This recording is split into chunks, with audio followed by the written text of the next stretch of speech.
நண்பர்களே வணக்கம். நாளை தேர்தல் முடிவுகள் எந்த கட்சி வெற்றி பெறும் அப்படிங்கிறது ரொம்ப எல்லாத்துக்கும் தெரிஞ்சுக்கணுங்கிற ஆர்வம் இருக்கும். எனக்கு இருக்குது.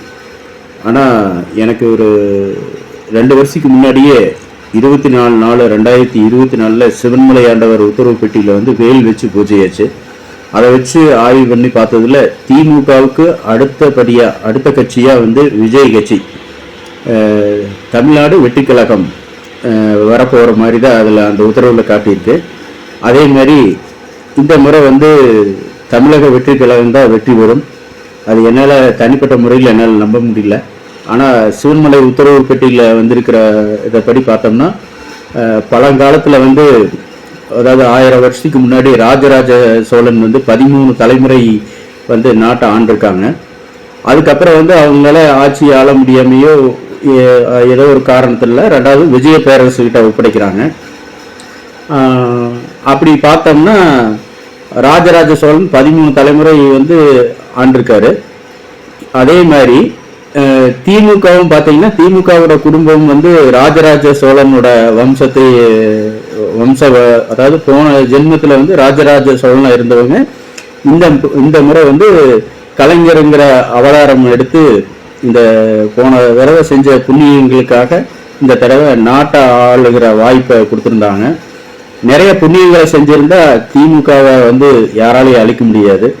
ஆனால் நாட்டில் நிறைய கொலை, கொள்ளை, கற்பழிப்பு அப்படின்னு இந்த தமிழ்நாட்டில் இந்த 5 வருஷத்தில் அளவு கடந்தது நடந்துருச்சு. 2வது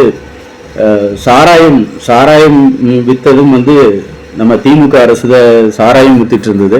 சாராயம்ங்கிறது ஒரு ஸ்லோ பாய்சன் தான். அதுவும் ஒரு பாவச் செயல். இந்த மாதிரி பாவங்கள்லாம் சேர்ந்ததுனாலே என்னவோ தெரியல. ஆனால் திமுகவுக்கு இந்த 13 முறை தொடர்ந்து திமுக ஆட்சியில் இருந்திருக்கு. அதாவது முதலமைச்சர் இல்லைனாலும் எம்எல்ஏவாவது அவங்க குடும்பத்தில் தொடர்ந்து இருந்துட்டு வந்துட்டு இருந்தாங்க. போன தடவை ராஜராஜ சோழன் 13 முறை ஆண்டதுக்கும் இந்த முறை 13 முறை தொடர்ந்து எம்எல்ஏ இருந்ததுக்கும் ஒத்து போகுது. அதே மாதிரி விஜய பேரரசு கிட்ட ராஜராஜ சோழன் நாட்டை ஒப்படைச்சிருக்காங்க. அதே மாதிரி இந்த முறையும் இங்கே இப்போ இந்த ஜெனரேஷனில் திமுக வெஜிய பேரரசு கிட்ட ஒப்படைக்கிற மாதிரி தான் சிவன்மலை உத்தரவு இதில் காட்டுது.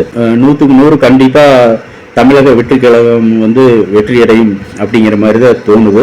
வெற்றி அடையினாலும் வெற்றி அடைய வைக்கப்படுவார் அப்படிங்கிற மாதிரியும் தோணுது. அதனால் நாளைக்கு என்ன தேர்தல் ரிசல்ட்டுங்கிறத பார்த்துட்டு சொல்கிறேன். எல்லாமே அந்த முருக பகவானுக்கு வெளிச்சம். ஏன்னா அது சம்மந்தமான ஆய்வுகள்லாம் ரொம்ப சிந்தனை பண்ணணும். இப்போ அது 2 வருஷத்துக்கு முன்னாடியே எனக்கு தெரிஞ்சுது. ஆனால் இருந்தாலும் நான் அமைப்பில் இருக்கிறதுனால அந்த அமைப்பினுடைய கட்டுப்பாட்டை மீறி நம்ம வெளியிட முடியாது தேர்தலுக்கு முன்னாடி. அதனால இப்போ நான் இந்த வீடியோ வெளியிடுறேன். நிச்சயமாக தமிழக வெற்றி கழகம் தான் வெற்றி அடையும். ஆனால் ஒரு சின்ன சிக்கல் இருக்குது. என்ன சிக்கல்னு பார்த்தீங்கன்னா, கலவரம் ஏற்படுவதற்கான வாய்ப்பு உள்ளதாக அந்த உத்தரவில் கூறப்பட்டுள்ளது. மேற்கொண்டு 24/4/2024 அன்று சிவன்மலை ஆண்டவர் உத்தரவு பெட்டியில் வேல் வைத்து பூஜையானது. அந்த வேல் எதற்காக வைத்து பூஜையாச்சு அப்படின்னு பார்த்தீங்கன்னா, திராவிட கட்சிகளை தான் குறிக்குது. அதில் எந்த விதமான மாற்று கருத்து இல்லை. மேற்கொண்டு தகவல்களை நாளைக்கு தேர்தல் முடிவு வெளியானதுக்கு அப்புறம் இது சம்பந்தமானது 2 மணி நேரத்துக்கு மேலே இருக்கு. அதனால தெளிவாக மறுபடியும் நான் சொல்கிறேன். நன்றி, வணக்கம். ஓம் சரவண பவ.